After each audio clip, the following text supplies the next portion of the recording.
Meus queridos irmãos e irmãs, mais uma vez é com alegria que eu vos saúdo com a graça e a paz do Senhor Jesus. E gostaria de convidar a igreja, conforme já anunciado, para abrirmos as nossas Bíblias no livro das Lamentações de Jeremias. Lamentações de Jeremias, capítulo 5. E com este sermão, nós estaremos concluindo a nossa série de mensagens expositivas no livro das Lamentações. São 5 capítulos, 5 poemas, e com esta mensagem são 5 exposições. Se você perdeu alguma das exposições, você pode ir no canal da nossa igreja e tem a playlist lá, com todas as exposições que foram feitas. Então, livro das Lamentações de Jeremias, capítulo 5, nós estamos utilizando a Almeida Revista e Atualizada, a versão padrão da nossa igreja. Diz assim a palavra do Senhor: Lembra-te, Senhor, do que nos tem sucedido. Considera e olha para o nosso opróbrio. A nossa herança passou a estranhos e as nossas casas a estrangeiros. Somos órfãos, já não temos pai. Nossas mães são como viúvas. A nossa água, por dinheiro a bebemos. Por preço vem a nossa lenha. Os nossos perseguidores estão sobre o nosso pescoço. Estamos exaustos e não temos descanso. Submetemo-nos aos egípcios e aos assírios para nos fartarem de pão. Nossos pais pecaram e já não existem. Nós é que levamos o castigo das suas iniquidades. Escravos dominam sobre nós. Ninguém há que nos livre das suas mãos. Com perigo de nossa vida, providenciamos o nosso pão por causa da espada do deserto. Nossa pele se esbraseia como um forno por causa do ardor da fome. Forçaram as mulheres em Sião, as virgens nas cidades de Judá. Os príncipes foram por eles enforcados. As faces dos velhos não foram reverenciadas. Os jovens levaram a morte. Os meninos tropeçam debaixo das cargas de lenha. Os anciãos já não se assentam na porta. Os jovens já não cantam. Cessou o júbilo de nossos corações. Converteu-se em lamentações a nossa dança. Caiu a coroa da nossa cabeça. Ai de nós, porque pecamos. Por isso, caiu doente o nosso coração. Por isso se escureceram os nossos olhos. Pelo monte Sião, que está assolado, andam as raposas. Tu, Senhor, reinas eternamente. O teu trono subsiste de geração em geração. Por que te esquecerias de nós para sempre? Por que nos desampararias por tanto tempo? Converte-nos a ti, Senhor, e seremos convertidos. Renova os nossos dias como dantes. Por que nos rejeitarias totalmente? Por que te enfurecerias sobremaneira contra nós outros? Vamos orar ao Senhor e pedir a Ele que nos agracie, nos abra a porta à palavra, e que esse texto possa, de fato, encontrar guarida no nosso coração. Pai querido, mais uma vez estamos diante da Tua palavra, palavra viva, palavra eficaz, palavra que penetra no mais profundo do nosso ser. Eu quero te pedir, meu Pai, que o Teu Espírito Santo, que inspirou esse texto, agora possa estar falando de uma forma toda especial com a tua igreja. Que o Senhor nos ilumine, que o Senhor nos instrua, que o Senhor nos edifique, que o Senhor nos exorte à luz da tua palavra. Fala ao nosso coração, Senhor, aquilo que nós precisamos e não pura e simplesmente o que queremos ouvir. Que as palavras dos meus lábios e o meditar do meu coração sejam agradáveis na tua presença, ó Senhor, rocha minha e redentor meu. Amém. Mantenha, por favor, a sua Bíblia aberta no texto, para que a gente possa considerar o texto sagrado. Uma das lembranças que eu tenho muito viva na minha mente, da minha infância, é a seguinte.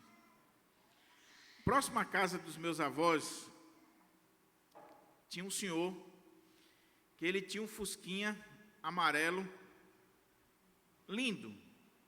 Pense num fusquinha bonito. Um dos primeiros Fusca. Só que aquele fusquinha já não rodava mais. Não era mais utilizado. Ele ficava na frente da casa e estava ali já cheio de ferrugem, já com os pneus vazios, já não rodava mais. E eu lembro que quantas vezes eu passei por aquele carro e eu admirava aquele carro. Olhava aquele carro e à medida que eu fui crescendo e vendo aquele carro, eu me perguntava, por que não restauram ele? É tão bonito. Por que não faz um serviço, bota ele para andar? Vai deixar ele se acabar assim? Vai deixar ele ficar nesse estado? Lamentações de Jeremias retrata muito bem a situação do povo de Deus, do povo de Judá. Se você está acompanhando a série desde o início, você viu o quanto Jerusalém estava desolada, deserta, oprimida, destruída, como uma viúva, tendo em vista aquilo que aconteceu com a cidade, com o povo de Deus, o cativeiro babilônico. Deus tinha levantado o profeta Jeremias para falar com aquele povo, para chamar a atenção daquele povo, mas o povo não lhe deu ouvidos, e Jeremias diz para eles que a Babilônia iria vir, iria levar o povo cativo. Jerusalém ficaria completamente desolada, deserta, e o povo não deu ouvidos.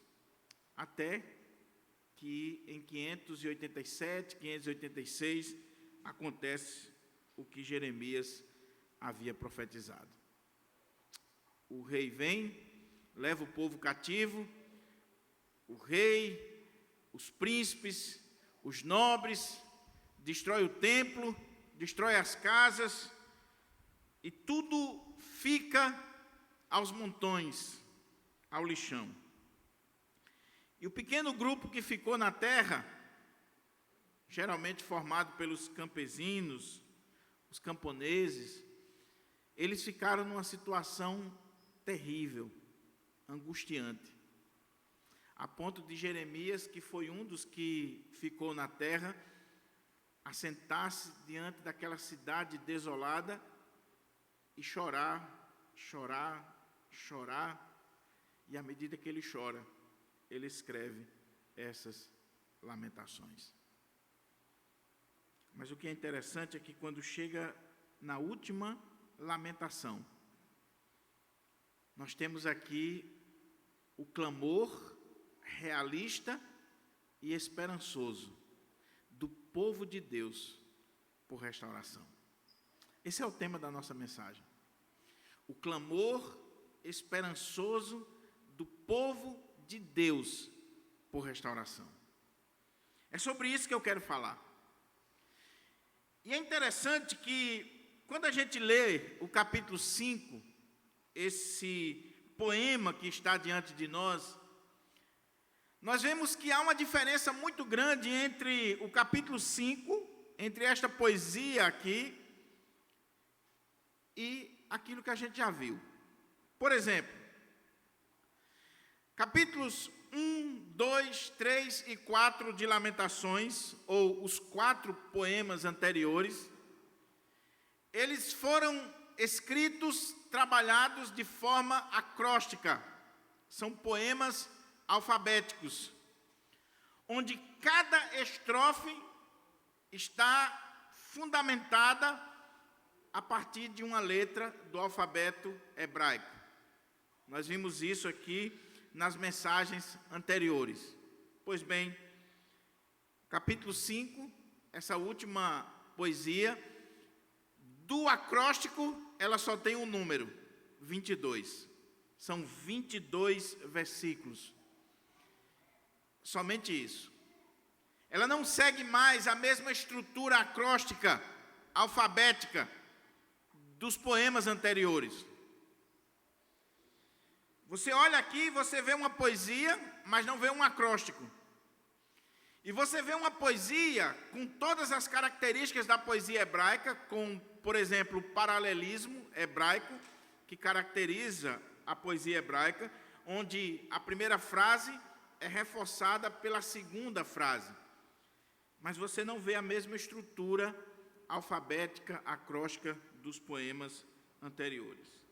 Segunda coisa é que, enquanto os poemas anteriores você tinha o profeta falando, e em determinados momentos o povo falando, às vezes estava no singular, no plural, agora nós temos uma poesia que retrata um clamor comunitário, não é pura e simplesmente a voz do profeta, é o povo clamando, o povo falando. Se você ler o texto de forma atenciosa, você vai ver o possessivo, nosso, nosso, nosso, nossas casas, nosso templo, nossos jovens, nossos velhos, nossa água, nós. É um clamor comunitário, é o povo de Judá que está clamando. Terceira coisa interessante é que, enquanto os outros poemas terminavam com uma oração, e nós vimos isso no capítulo 1, capítulo 2, capítulo 3, que a estrutura da poesia, você tinha primeiro uma descrição da situação, depois eles tratando da questão do pecado, do arrependimento, e eles terminavam com uma oração ao Senhor, com exceção do capítulo 4, que não termina com oração. O capítulo 5, ele não termina com oração, ele é uma oração. É um clamor do povo de Deus, um clamor realista, um clamor esperançoso do povo de Deus por restauração. É o povo clamando, é o povo chegando diante do Senhor e clamando por restauração. Por último, ainda à guisa de introdução, para a gente poder entrar no texto, nós vemos aqui, meus irmãos, como Deus guiou o profeta, como Deus guiou esse autor sacro para escrever essa poesia, fugindo do padrão das poesias anteriores, de lamento, e muito embora esteja no livro de Lamentações, nós temos aqui uma oração, um clamor, que tem características de lamento, de queixa, mas que não pode ser visto na sua totalidade como um lamento, como uma queixa. É mais uma oração diante do Senhor. E mesmo não seguindo a forma acróstica alfabética, sendo mais reduzido, você tem aqui praticamente 22 frases, diferente, por exemplo, do capítulo 3, que tem uma estrutura acróstica belíssima. Você tem aqui um poema que alguns estudiosos chegaram a dizer que talvez estava incompleto. Talvez seria um rascunho que o poeta começou a escrever e ele iria colocar dentro daquele arranjo alfabético, mas à medida que ele foi escrevendo, ele fez esse rascunho primeiro, e aí ele não teve tempo de colocar mais conteúdo e trabalhar esse conteúdo de uma forma mais acróstica e deixar mais embelezado. Ficou uma coisa meio que enviesada. Outros estudiosos vão dizer que não, o que aconteceu aqui foi o seguinte: essa estrutura está aqui como que faltando algo para retratar de fato a situação do povo e esse clamor por restauração. Se você olha o texto, nós podemos dividir o texto a partir das repetições que o profeta, representado aqui pelo povo, ele faz, por exemplo, do nome Senhor, o Senhor da aliança, o Senhor do pacto. Versículo 1, lembra-te, Senhor. Versículo 19, tu, Senhor. E em seguida, ele diz, versículo 21, converte-nos a ti, Senhor. Você vê aqui uma divisão clara, natural desta oração. Uma oração que é feita ao Senhor, o Senhor da aliança, o Senhor do pacto, o Senhor daquele povo. E na primeira oração, ou na primeira parte da oração, ele diz, lembra-te, Senhor. Na segunda petição, ele diz, tu, Senhor, reinas. Ele destaca a soberania de Deus. E na terceira petição, ele diz, converte-nos, Senhor, a ti. Restaura-nos, Senhor. Age na nossa vida, Senhor. Veja que em 22 versos, que parecem que estão escritos sem uma estrutura literária, porque não está na forma acróstica como nós gostaríamos que estivesse, tendo em vista os capítulos anteriores. Parece que foi algo descuidado, mas não foi. Porque tem um arranjo, tem uma lógica homilética, teológica, nesta oração. Então eu gostaria, meus irmãos, que a gente pudesse olhar para esse texto e a partir daqui tirar lições para a nossa vida. Não só entendermos o texto, esse clamor por restauração, mas tirarmos aqui lições para a nossa vida. Eu louvo a Deus, porque estamos encerrando as exposições no livro de Lamentações, no domingo pela manhã, num dia que é extremamente importante para a nossa nação, no dia onde todos os brasileiros estão indo às urnas para decidir, entre aspas, porque quem decide, quem dá a palavra final é Deus, para decidir o futuro da nossa nação, indo às urnas. E nós vamos ver aqui que esse texto, ele traz esperança para aqueles que estão aflitos, para aqueles que estão angustiados, para aqueles que estão preocupados, para aqueles que ficam se perguntando, será que Deus está no controle? Será que Deus é de fato o Senhor da história?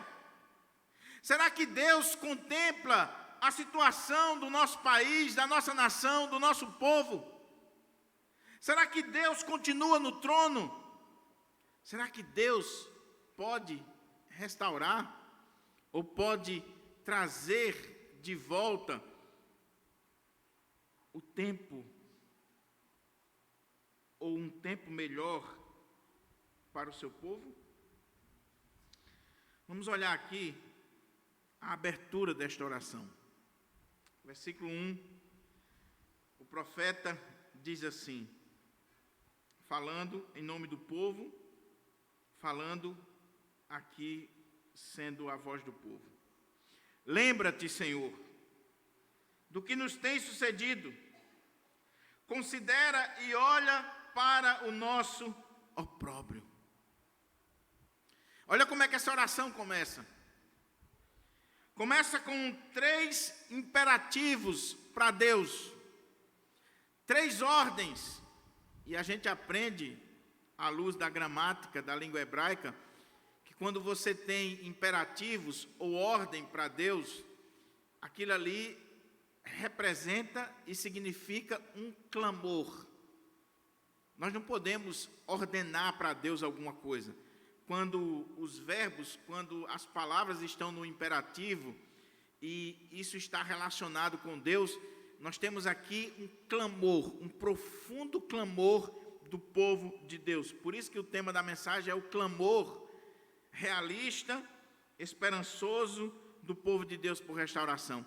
Mas veja que eles dão aqui 3 ordens que transformam-se num clamor diante do Senhor.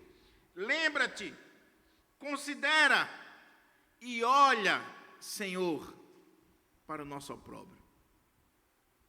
Lembra-te, Senhor. Lembra-te, Senhor. E quando nós consideramos essa palavra, nós vemos que essa palavra, ela está sendo usada aqui não no mero sentido de traga a memória, Senhor. Ó Senhor, lembre-se de nós. Senhor, traga a memória. Senhor, não se esqueça. Não.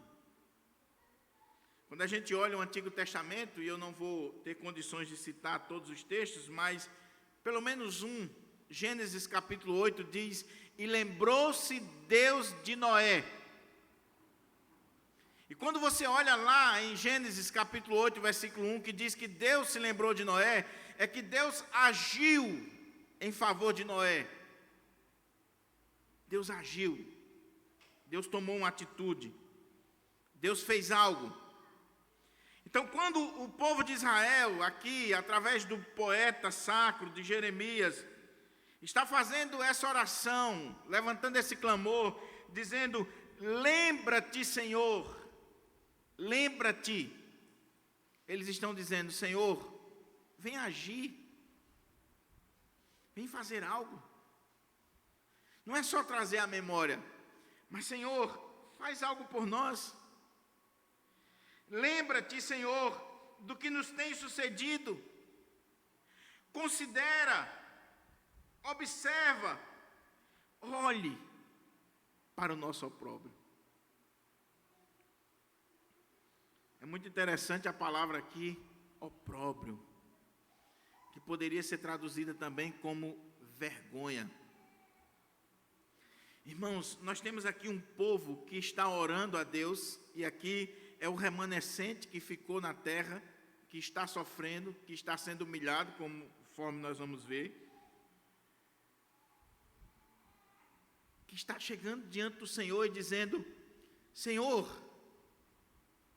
Tu és o nosso Deus, Tu és o Deus da aliança, Tu és o Deus do pacto, Tu és aquele que fez uma aliança conosco.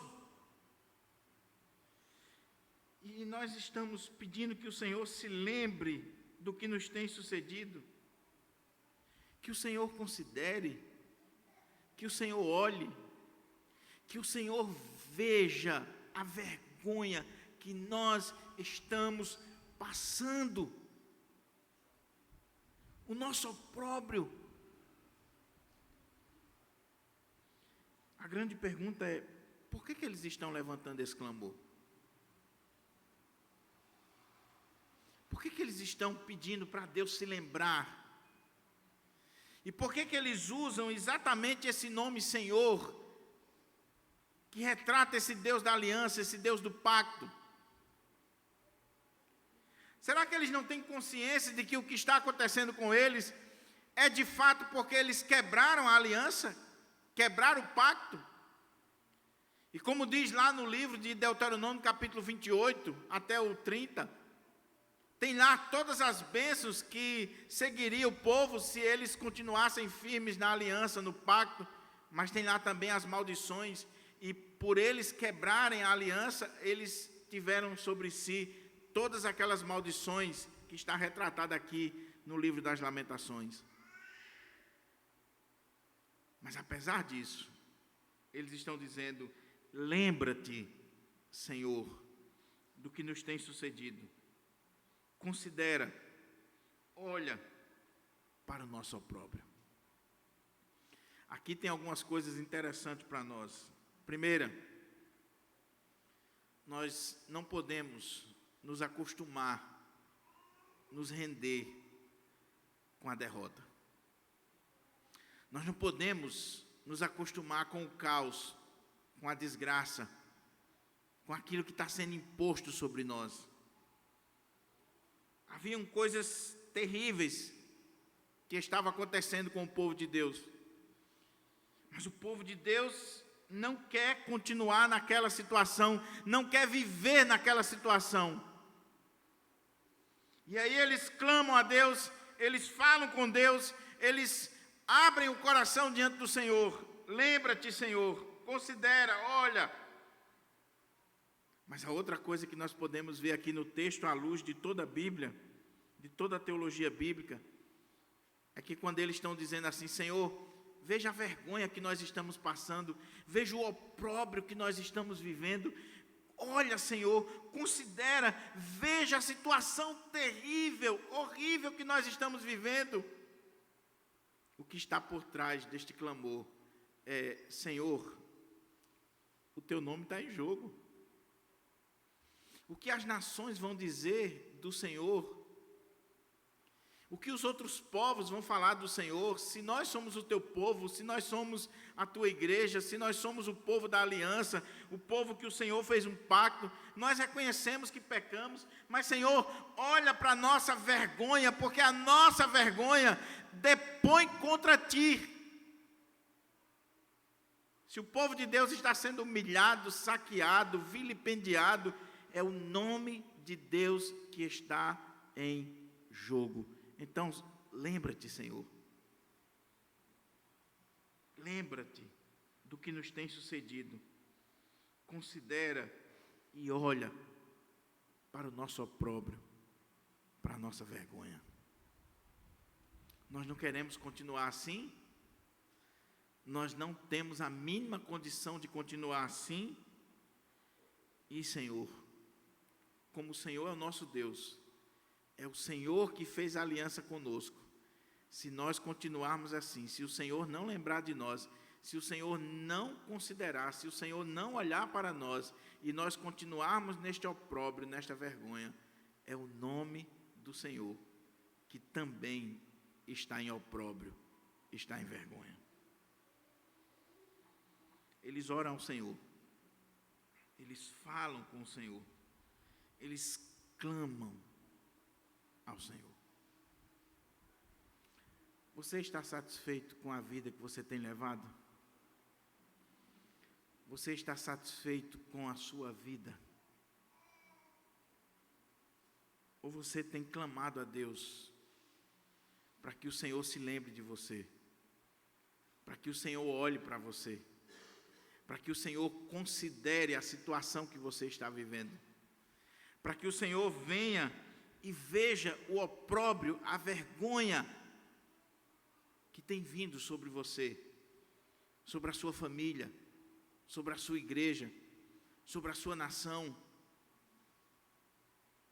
Lembra-te, Senhor, do que nos tem sucedido. Considera e olha para o nosso opróbrio.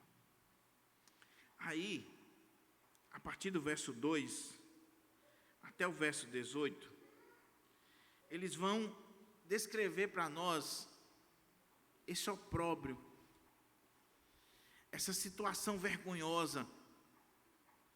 Eles vão descrever para nós a situação triste, caótica, vexatória que o povo estava vivendo. Aquele povo estava vivendo uma situação extremamente triste, do ponto de vista econômico, do ponto de vista político, do ponto de vista social. Aquele povo estava enfrentando opressão, Aquele povo estava enfermo, aquele povo estava numa situação desoladora. Olha como é que o verso 2 diz. Eles oram, eles levantam o clamor, eles chamam Deus para lembrar-se, considerar, olhar, ver a vergonha, e eles agora vão descrever essa vergonha. A nossa herança passou a estranhos, e as nossas casas a estrangeiros. Você sabe o que é isso? Deus havia dado aquela terra para o povo. Deus havia dado condições daquele povo construir suas casas, seus palácios, o templo. Aquela terra era herança do Senhor, mas agora povos estranhos estavam dominando sobre eles. A herança que era deles, que o Senhor havia dado, passou para estranhos. Então eles estão dizendo, a nossa herança passou a estranhos. Que herança? As nossas casas a estrangeiros. Aqui é aquilo que eu falei da poesia hebraica, o paralelismo. O paralelismo que há na poesia hebraica. Herança aqui é sinônimo de casas. Estranhos, sinônimo de estrangeiros. Então, a nossa herança passou a estranhos. Que herança? As nossas casas a estrangeiros. Eles não tinham casas para morar. As casas foram destruídas. Quando a Babilônia veio e invadiu, eles saíram destruindo tudo. No poema anterior, nós vimos que as próprias pedras do templo estavam espalhadas pelas ruas de Jerusalém. Imagine das casas. Somos órfãos, já não temos pai. Nossas mães são como viúvas. Aqueles que haviam ficado na terra, muitos deles perderam seus pais. Perderam ao fio da espada, perderam para a fome, perderam porque foram levados para o cativeiro. As mães estavam viúvas. Veja que situação. A nossa água, por dinheiro a bebemos, por preço vem a nossa lenha. Aquilo que era mais básico para a sobrevivência do povo, eles agora tinham que pagar. Eles não tinham mais mananciais de águas límpidas, cristalinas. Eles tinham que pagar pela sua água. Eles tinham que trabalhar duramente por um pedaço de pão, por uma migalha, por uma miséria. A nossa água, por dinheiro a bebemos, por preço vem a nossa lenha. Para fazer o fogo, para aquecer, para cozinhar. Os nossos perseguidores estão sobre o nosso pescoço. Estamos exaustos e não temos descanso. Imagina a cena que está sendo colocada aqui. É claro que o texto é poético, mas ele descreve de forma muito gráfica, muito vívida, a situação do povo. Perderam suas casas, perderam seus pais, perderam aquilo que é básico para eles, a água, a própria lenha para cozinhar a comida. Eles têm que trabalhar, que comprar, que pagar caro por aquilo. Mas eles dizem, os nossos inimigos é como que eles estivessem com o pé no nosso pescoço. O cara já está caído e o outro chega e ainda coloca o pé no pescoço dele. Já pensou que opressão? Submetemo-nos aos egípcios e aos assírios para nos fartarem de pão.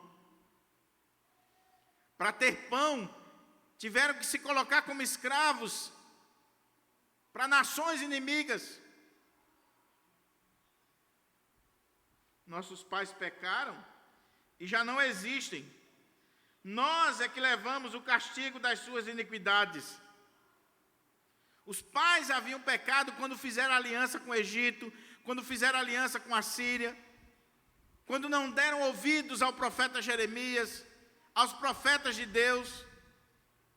E esse povo aqui, embora eles também saibam que eles pecaram, eles estão dizendo, nós estamos também recebendo aqui como consequência dos pecados dos nossos pais. Eles pecaram e nós estamos aqui sofrendo. Escravos dominam sobre nós, ninguém há que nos livre das suas mãos.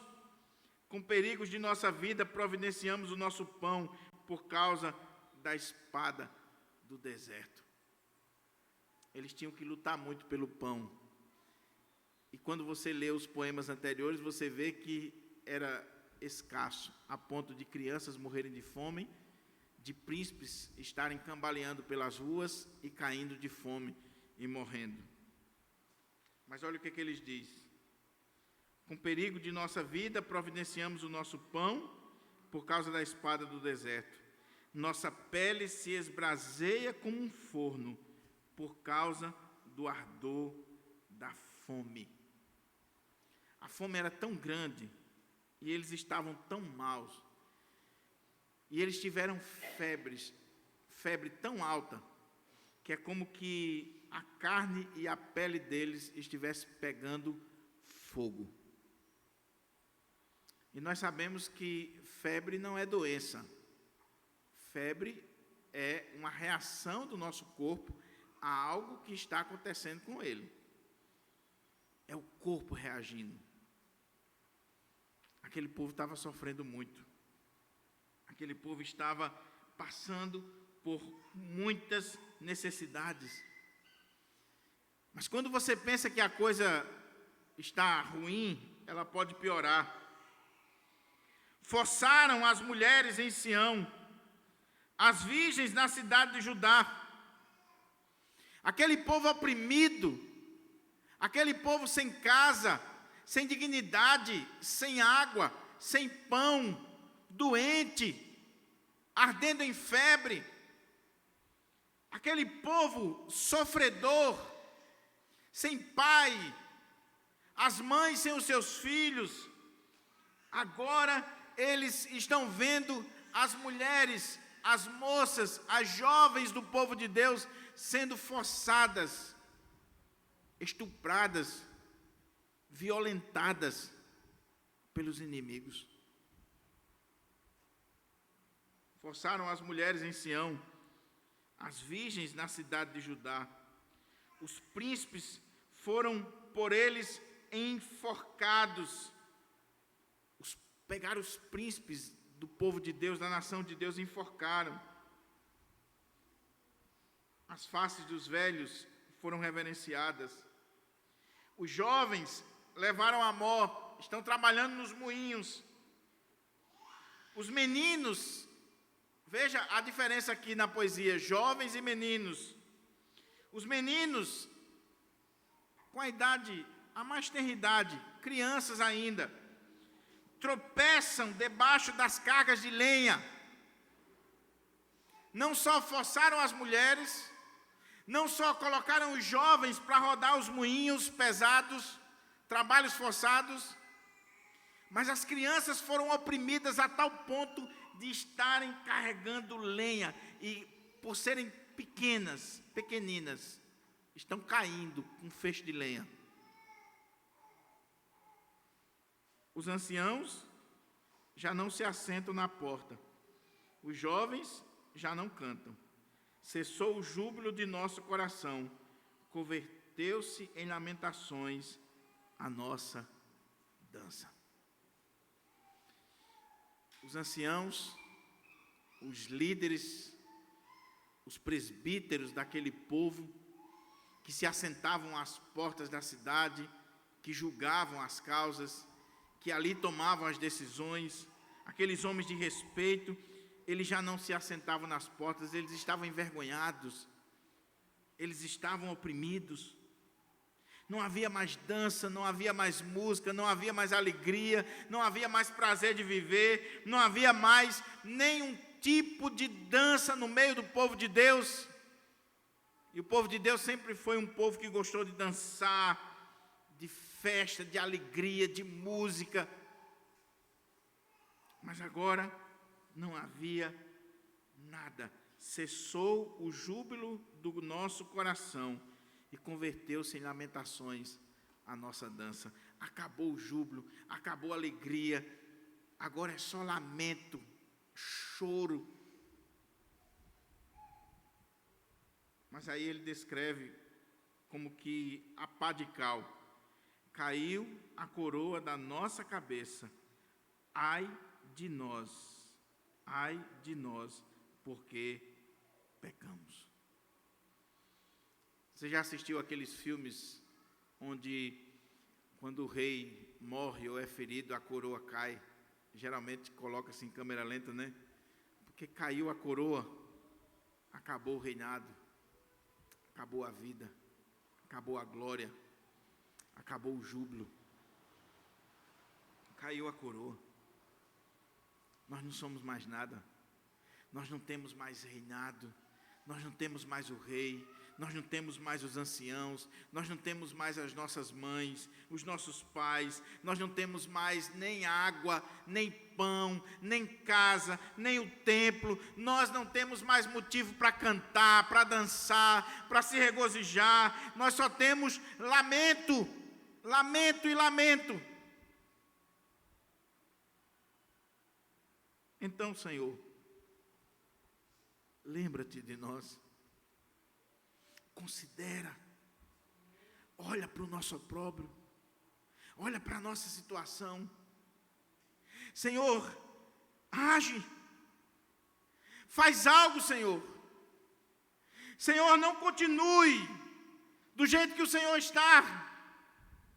Nós estamos colocando diante do Senhor, rasgando o nosso coração e colocando diante do Senhor a nossa situação, o nosso opróbrio, a nossa vergonha. Faz algo, Senhor. Lembre-se de nós.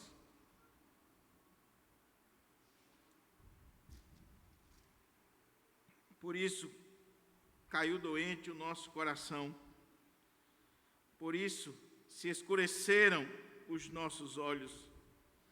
Pelo monte Sião que está assolado, andam os chacais, as raposas.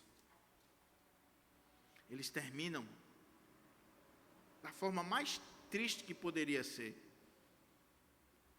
Eles começam mostrando a situação do povo, os órfãos, as viúvas, a fome, a situação das crianças. Eles vêm tratando sobre todo esse opróbrio, essa vergonha. Mostram a coroa caindo da cabeça do rei, mostrando que o reino acabou. Mas eles dizem assim: por causa disso, o nosso coração está doente.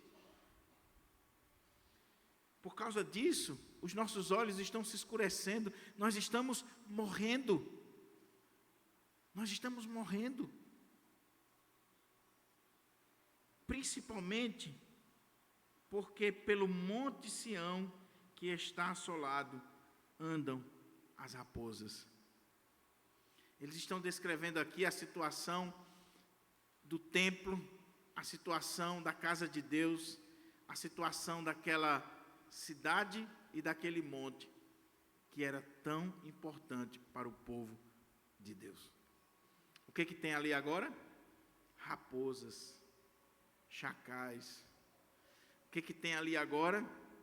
Animais. E não mais a festa, a dança, os sacrifícios, o culto, a liturgia, o povo, os sacerdotes, as crianças cantando, os jovens, os velhos, as mulheres do povo de Deus. É o opróbrio, é a vergonha daquele povo. Eles estão oprimidos em todas as áreas: política, econômica, social, espiritual. Eles estão em opróbrio. Mas o texto é uma oração, é um clamor. E se do verso 2 ao verso 18, eles descrevem o opróbrio, eles descrevem a situação, a partir de agora, no verso 19, eles vão apresentar essa queixa, esse lamento, ou esse clamor, como alguns colocam muito bem, a Deus. Porque afinal de contas eles estão falando com Deus, com o Senhor da aliança. E se no primeiro momento eles disseram, lembra-te, Senhor, age, Senhor, considera, olha, vê o nosso opróbrio, agora eles vão dizer, tu, Senhor, reinas eternamente, o teu trono subsiste de geração em geração. Olha que coisa extraordinária, meus irmãos. Mesmo diante do caos, mesmo diante do opróbrio, mesmo diante daquela crise política, econômica, social, espiritual, mesmo diante de tudo aquilo que eles estavam vivendo, eles creem na soberania absoluta de Deus. Tu, Senhor, reinas eternamente. Ó Senhor, a coroa do nosso rei caiu. Existem outros reis que estão no trono. Nabucodonosor está no trono. Mas o reinado dele tem tempo, tem prazo de validade. Mas tu, Senhor, o teu reinado é eterno, é absoluto, é supremo. Tu reinas eternamente. O teu trono subsiste de geração em geração, vai geração, vem geração, e o teu trono subsiste eternamente. Isso aqui é fé. Soberania de Deus. Tu, Senhor, reinas eternamente. O teu trono subsiste de geração em geração. Veja, meus irmãos, existe o caos, existe o opróbrio, existe a vergonha, existe a crise, existe a dificuldade, existe a opressão, sim. Mas isso não significa dizer que Deus não continua no trono, que Deus não esteja no trono. Isso não significa dizer que essas coisas pegaram Deus de surpresa ou que foge ao controle de Deus. Aquele povo tem consciência, por isso que está orando ao Senhor. Senhor, nós estamos orando a Ti, nós estamos falando contigo, nós estamos pedindo para o Senhor se lembrar de nós, porque Tu és aquele que reina de forma soberana e eternamente, o Teu trono subsiste de geração em geração. Mesmo diante do caos, do opróbrio, nós continuamos crendo em Ti, que Tu és soberano. Soberano. Oh, meus irmãos, como é bom crer na soberania de Deus. Como é bom descansar na soberania de Deus. Como é bom nós sabermos que nada, absolutamente nada, pega Deus de surpresa. Nada.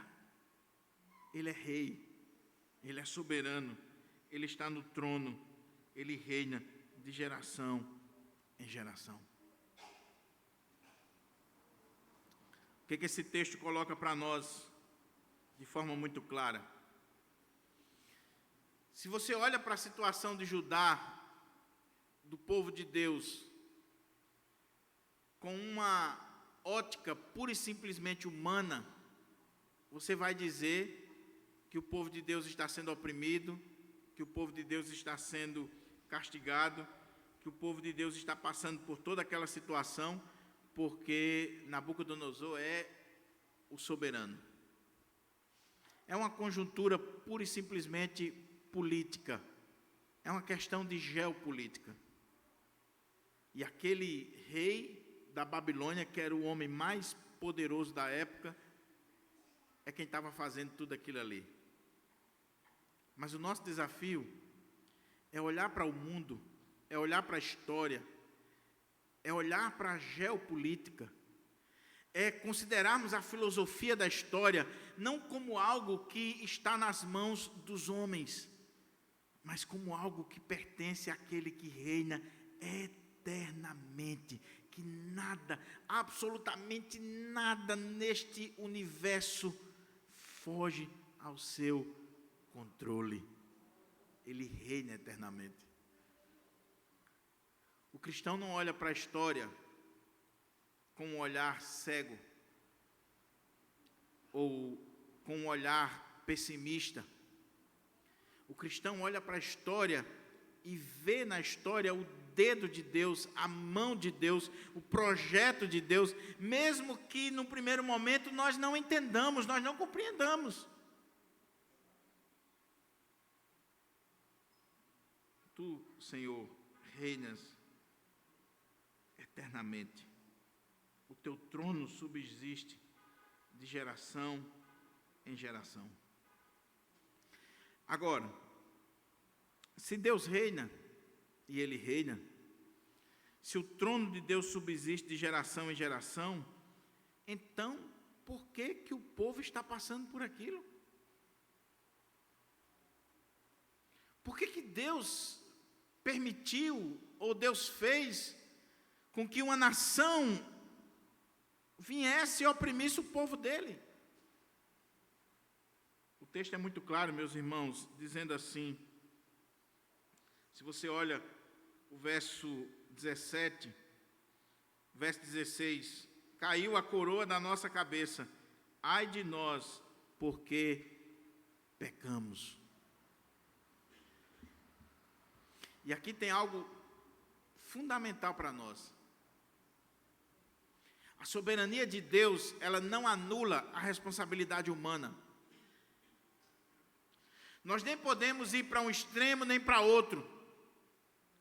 Ao mesmo tempo que Deus é soberano, nós somos responsáveis pelas nossas ações. O povo está enfrentando tudo aquilo como fruto dessa soberania de Deus, desse reinado de Deus, desse governo absoluto de Deus, sim. Mas o que está acontecendo com o povo é fruto dos seus pecados, das suas decisões, das suas idiosincrasias. Nós pecamos, nós prevaricamos, nós transgredimos.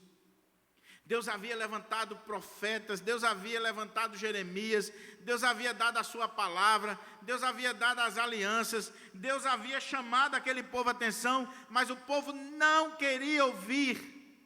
Pecaram, e por causa do seu pecado, veio o opróbrio, veio a vergonha, veio toda essa situação. Nós pecamos, Senhor. E por causa dos nossos pecados, enfrentamos isso. Mas, Senhor, Tu continuas no trono.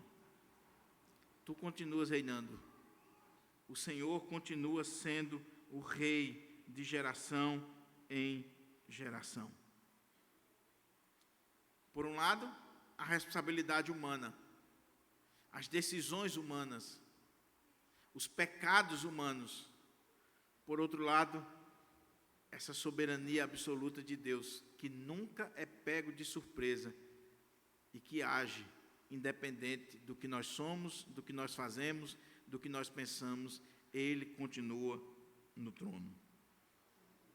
Mas após essa confissão do povo de Deus, eles dizem assim: por que te esquecerás de nós para sempre? Por que nos desampararias por tanto tempo? Senhor, o Senhor reina, o Senhor continua no trono, O Senhor reina de geração em geração. Se o Senhor reina, se o Senhor continua no trono, então por que te esquecerias de nós para sempre? Algumas traduções colocam: não esqueça de nós para sempre, Senhor. Nós sabemos que o Senhor reina, nós sabemos que o Senhor está no trono. A palavra final não está com Nabucodonosor, a palavra final não está com os reis desta terra, a palavra final está com o Senhor. Então o Senhor que reina, não se esqueça de nós, lembra-te de nós, age na nossa vida. Por que te esquecerias de nós para sempre? Por que nos desampararias por tanto tempo? Olha o clamor do povo. Oh Senhor, Tu és soberano, Tu és rei, Tu és supremo, Tu és absoluto. Então, Senhor, não se esqueça de nós. Não nos desampare, não nos deixe só. Senhor, olha para nós, lembra-te de nós. E aí, meus irmãos, na terceira petição, eles fazem uma oração belíssima. Olha como é que o texto diz: Tu, Senhor, reinas eternamente, o Teu trono subsiste de geração em geração. Por que te esquecerias de nós para sempre? Por que nos desampararias por tanto tempo? Converte-nos a Ti, Senhor, e seremos convertidos. Renova os nossos dias como dantes. A palavra converter aí, na língua original, seria melhor traduzida como restaura-nos, Senhor. Restaura-nos a Ti, Senhor.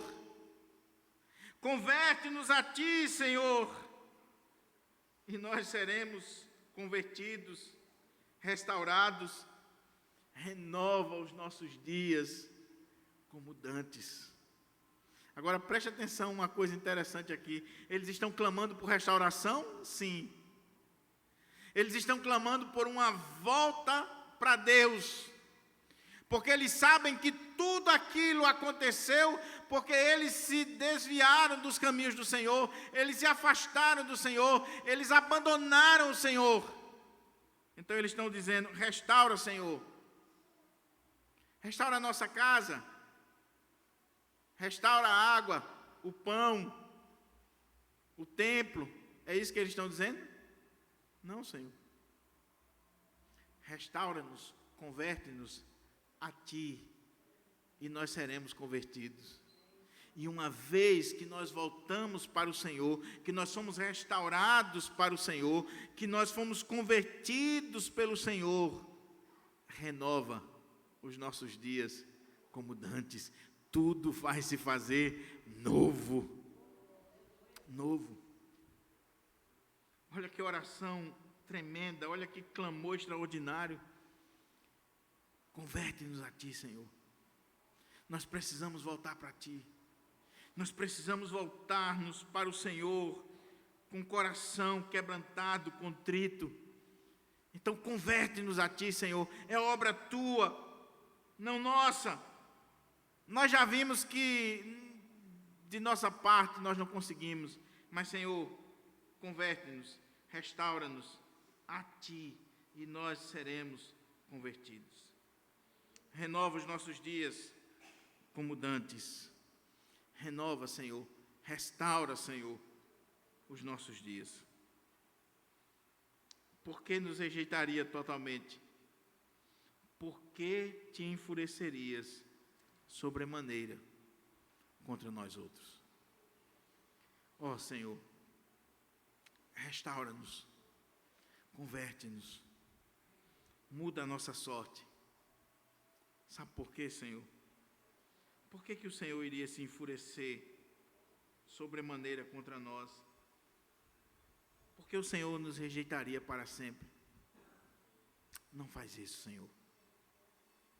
Nós não aguentamos. Em outras palavras, o que aquele povo está dizendo é: nós podemos até ficar sem pão, sem água, sem casa, nós podemos até ficar sem a coroa na cabeça do nosso rei, humano. Mas, Senhor, nós não queremos que o Senhor nos rejeite para sempre.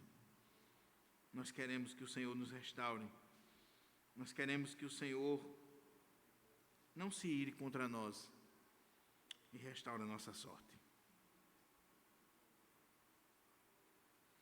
Quais são as lições que nós podemos tirar daqui para a nossa vida, para o nosso coração? Em primeiro lugar, é muito claro aqui no texto a importância da oração, do clamor. Sobretudo quando nós estamos em uma situação de caos, em uma situação de opróbrio, em uma situação de vergonha. Nós devemos orar. Lembra do que Tiago disse? Está alguém sofrendo? Faça oração. E os puritanos diziam: se tem alguém sofrendo, se tem alguém enfrentando opróbrio, vergonha, deixai-o ou incitai-o a orar, a falar com Deus, a clamar a Deus. Você está enfrentando opróbrio, meu irmão? Você está enfrentando vergonha? Você está enfrentando coisas ruins na sua vida? Você está vivendo uma crise, seja ela em qual área for? Não tem receita de bolo, meu querido, não tem segredo. Volte-se para Deus, ore a Deus, clame a Deus, fale com Deus, rasgue o seu coração diante de Deus, ore ao Senhor, fale com o Senhor e diga como fez aqui o povo de Deus: lembra-te, Senhor, lembra-te, vem agir, Senhor, considera, olha para o nosso opróbrio, olha para a nossa vida, fale com Deus, clame a Deus. Ore de fato, fale com o Senhor. Quando foi a última vez que de fato você orou, em virtude da situação da sua vida, da sua família, do seu trabalho, da sua igreja? E veja que aqui não é aquela oraçãozinha religiosa, oraçãozinha antes de dormir, já caindo. Aqui é um clamor. É um grito de socorro. Sabe quando você não tem outra coisa a fazer a não ser gritar, clamar, chorar diante de Deus? Eles estão dizendo: Senhor, lembra-te de nós. Mas eles não estão pura e simplesmente dizendo, eles estão clamando, eles estão suplicando de forma intensa diante do Deus da aliança. A outra coisa que eu quero destacar aqui para nós é que veja que esse clamor é um clamor comunitário. Nós podemos clamar pessoalmente lá no nosso quarto, sim. Mas veja que aqui o clamor é do povo, não é mais nem do profeta somente, é do povo como um todo. É a nação, é o povo de Deus. Oh, meus irmãos, nós perdemos isso. Até porque nós temos muito medo de compartilhar o nosso opróbrio com o povo de Deus e aquilo se tornar mais vergonha ainda, ou até motivo de comemoração de alguns, porque nós perdemos essa sensibilidade de chorar enquanto igreja, enquanto povo. É o povo de Deus clamando. Oh, meus irmãos, se nós tivéssemos noção do que Deus pode fazer quando o seu povo se coloca diante dele, clamando por uma ação, por uma intervenção dele. Vem à minha mente agora o testemunho do pastor Tim Simbala, que a sua filha havia se desviado do evangelho, e ele sofria com isso, chorava, orava a Deus, pensou até em abrir mão do ministério, porque não aguentava mais aquele opróbrio. Você já pensou um pastor ter a sua filha, a sua princesa, que ao invés de estar no culto, está na balada, está no mundão, e aquele pastor chorava, e aquele pastor clamava diante de Deus. Um dia, no culto, alguém disse assim: pastor, a nossa igreja ainda não clamou com o Senhor pela sua filha. Vamos levantar um clamor agora à noite pela sua filha. E aí aquela igreja se levantou em oração e começaram a clamar pela filha daquele pastor. O culto terminou, ele foi para casa, de madrugada. A sua filha bateu na porta e disse assim: papai, o que aconteceu na hora tal? Porque eu estava lá no mundão, na balada, e algo veio no meu coração de uma forma poderosa, me trouxe convicção de pecado. Eu estou voltando para casa, eu quero voltar para o Senhor. Aquela igreja orou fervorosamente. A outra coisa que eu tiro aqui como lição para a minha vida, meus irmãos, quando nós clamamos a Deus e quando nós estamos diante de Deus, nós não podemos ter reservas. Veja o que é que o povo está fazendo. Senhor, lembra-te de nós, considera, olha, veja o opróbrio, veja a vergonha que nós estamos passando. E aí eles vão descrevendo tudo que eles estão passando. Quando foi a última vez que você orou assim? Quando foi a última vez que você chegou diante de Deus e disse: Senhor, a minha vida está assim, assim, assim, assim. Diante de Deus, diante do Senhor. Cuidado quando você abre a sua vida para todo mundo. Nós temos a tendência de contar os nossos problemas, de falar das nossas lutas, de abrir o nosso coração. E nós abrimos muitas vezes para pessoas erradas, que vão comemorar a nossa destruição, a nossa derrota. Mas aqui, o povo está abrindo o coração diante de Deus. E eles estão dizendo: Senhor, nós não temos mais casa, nós não temos mais água, nós não temos pão, nossas crianças estão sendo oprimidas, nossas mães estão viúvas, nosso povo está no opróbrio. Senhor, nós estamos doentes, nós estamos enfermos, não tem mais reino, não tem mais nada, é uma desgraça completa. Se quebrantaram. E ainda diz assim: e tudo isso está acontecendo, Senhor, porque nós pecamos. Não é culpa do Senhor, é culpa nossa. Nós pecamos. Nós pecamos. Nossos pais pecaram e nós também pecamos. Veja que no meio do poema eles disseram assim: nossos pais pecaram. E quando chega mais na frente diz: nós pecamos. Os pais pecaram e nós pecamos também. Então rasga o seu coração diante de Deus, meu irmão. Deixa o orgulho de lado. E rasga o coração. E apresente diante de Deus a sua situação. A sua vida. Não tenha medo de clamar. Aí você diz: pastor, mas Deus sabe? Sim. É claro que Deus sabe. Mas veja que Deus quer que você abra o seu coração.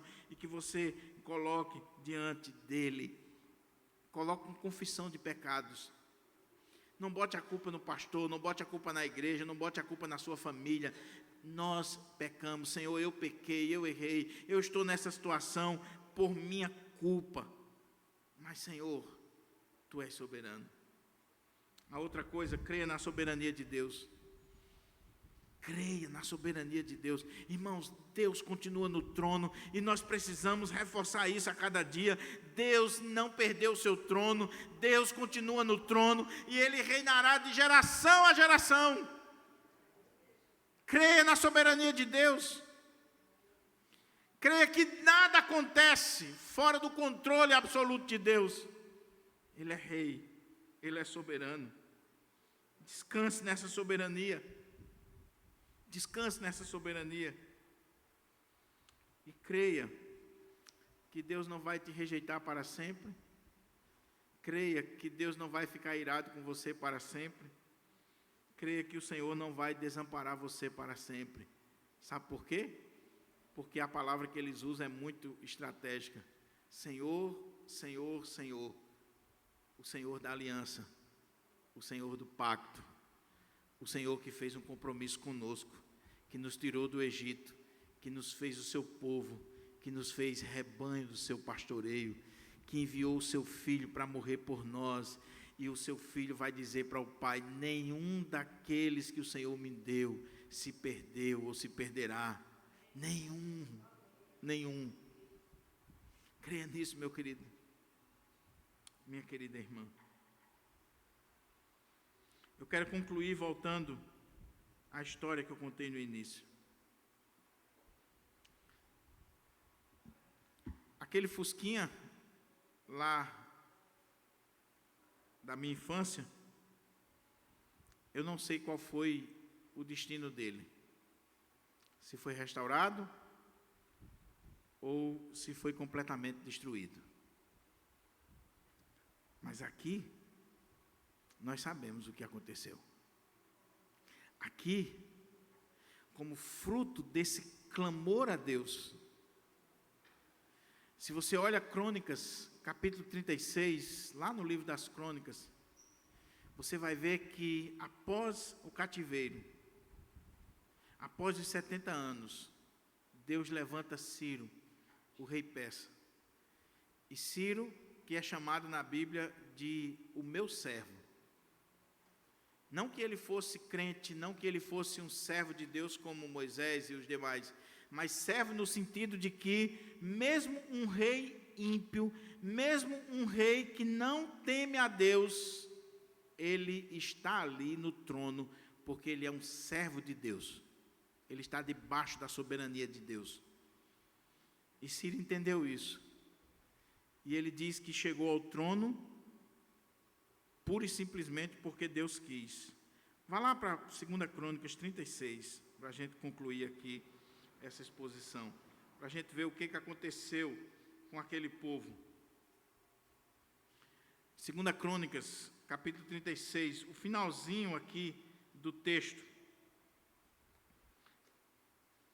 Você vai ver o último parágrafo, quando o texto vai terminar o livro das Crônicas. Ciro dizendo que chegou ao trono e que Deus vai usá-lo para reconstruir o templo, e ele manda o povo de volta para a terra, restaurando aquele povo. O Deus que é soberano, o Deus que reina, o Deus que tem todos os reis da terra, Nabucodonosor, ou Ciro, ou quem quer que seja, nas suas mãos, é aquele que trouxe restauração para o seu povo. E eu não poderia deixar de ressaltar isso aqui, já que nós estamos em um dia especial. Talvez você chegou aqui nesta manhã aflito, preocupado, angustiado com o destino da nossa nação. Quem vai ganhar? A direita ou a esquerda? Qual será o futuro do nosso país? Qual será o futuro da nossa nação? E aí as previsões são as mais terríveis ou otimistas possíveis. Pois bem, à luz do que nós acabamos de ver, eu queria dizer para você que o nosso Deus continua no trono. Ele reina de geração a geração. E independente de quem subir a cadeira presidencial na nossa nação, vai estar ali por pura graça e soberania de Deus. Seja para punir o seu povo, seja para restaurar o seu povo, seja o que for, mas nada, absolutamente nada, fugirá do propósito de Deus para o nosso país, para a igreja do Senhor, porque quem reina é o Senhor. É Ele que reina. O que nós devemos fazer é clamar, é dizer: Senhor, olha para nós, lembra-te de nós, veja o nosso opróbrio, veja a nossa situação, não nos desampare, não se enfureça contra nós. Senhor, vem agir na nossa vida. Mas a palavra final, quem vai dar é Ele.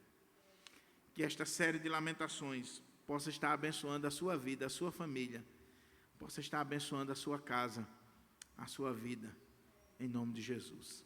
Vamos orar.